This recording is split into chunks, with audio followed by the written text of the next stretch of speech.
Hi hello எல்லாருக்கும் வணக்கம். Welcome to our channel. இன்றைக்கி நம்ம குழந்தைங்களுக்கு எப்படி திணையில் கிச்சடி பண்ணுறதுன்ற வீடியோ தான் போஸ்ட் பண்ணியிருக்கோம். ஸோ இதில் நிறைய டிப்ஸ்லாம் ஆட் பண்ணியிருக்கேன். கண்டிப்பாக உங்களுக்கு யூஸ்ஃபுல்லாக இருக்கும். எண்ட் வரைக்கும் பாருங்கள்.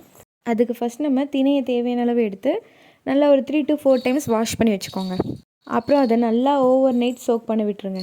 சோக் பண்ணி எடுத்தது தான் இது இப்படி தான் இருக்கும். நம்ம நினைக்கிற அளவுக்கு அரிசி அளவுக்கு நல்லா இது ஊறினதுலாம் தெரியாது.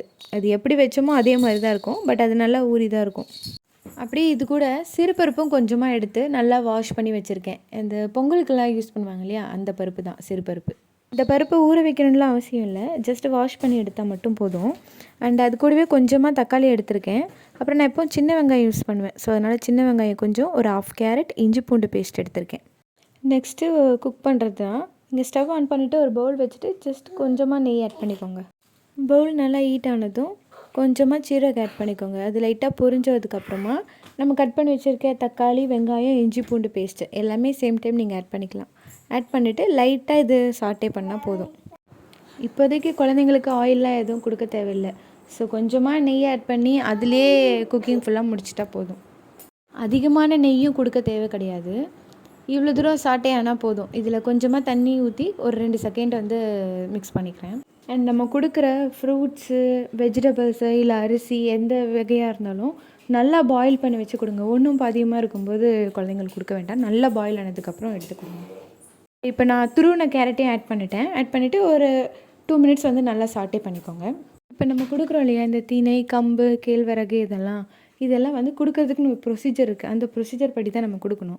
இப்போ எதெல்லாம் ஊற வச்சு ஓவர் நைட் ஊற வச்சு கொடுக்கணுமோ அதெல்லாம் ஊற வச்சு கொடுக்கணும். அண்டு எதெல்லாம் வந்து வறுத்து வச்சுட்டு கொடுக்கணும். இப்போ ரவைலாம் பார்த்திங்கன்னா நம்ம வறுத்துட்டு கொடுப்போம். அதே மாதிரி இந்த சிறுதானியத்தையும் வறுத்துட்டு கொடுக்குறதும் இருக்குது. அதெல்லாம் நம்ம வறுத்துட்டு தான் கொடுக்கணும். ஸோ சிறுதானியத்துலேயும் வந்து எப்படி கொடுக்கணும்னு ஒரு முறை இருக்குது. அது தெரிஞ்சு கொடுங்க. தெரியாமல் யாரும் ட்ரை பண்ண வேண்டாம். அண்டு இப்போ பார்த்தீங்கன்னா சிறுபருப்பு இருக்கு இல்லையா, அந்த சிறுபருப்பை ஆட் பண்ணியிருக்கேன்.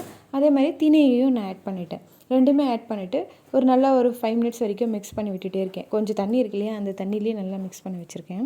அதே மாதிரி இப்போ கஞ்சி கொடுக்கும்போதோ இல்லை இந்த மாதிரி ரைஸ்லாம் கொடுக்கும்போதும் சீரகம் கம்பல்சரி ஆட் பண்ணிக்கோங்க.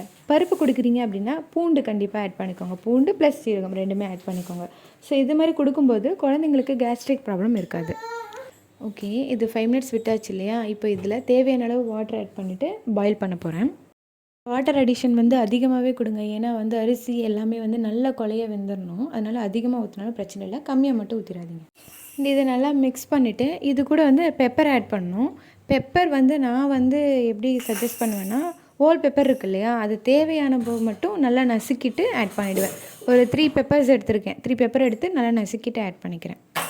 பவுட்ரு பண்ணி வச்சு யூஸ் பண்ணலாம். நான் இப்போதைக்கு இப்படி தான் கொடுத்துட்ருக்கேன். இப்போது இந்த கிளைமேட்டுக்கு தேவையான ஒரு முக்கியமான இன்க்ரீடியண்ட் ஆட் பண்ண போகிறோம். என்னன்னு பார்த்தீங்கன்னா மஞ்சள் தான். ஆமாம், இப்போ இந்த கிளைமேட் எடுத்துக்கிட்டிங்க அப்படின்னா கோல்டு, ஃபீவர் அதெல்லாம் ஈஸியாகவே குழந்தைங்களுக்கு வந்துடும்.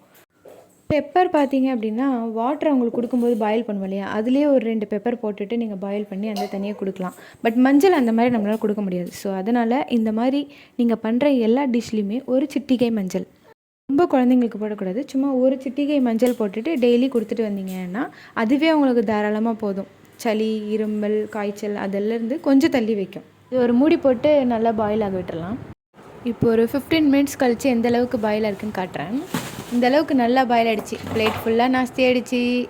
ஸ்டவ் எல்லாமே கொட்டியிருந்துச்சுன்னா கொஞ்சம் க்ளீன் பண்ணிட்டு டீசெண்டாக உங்களுக்கு காட்டுறேன்.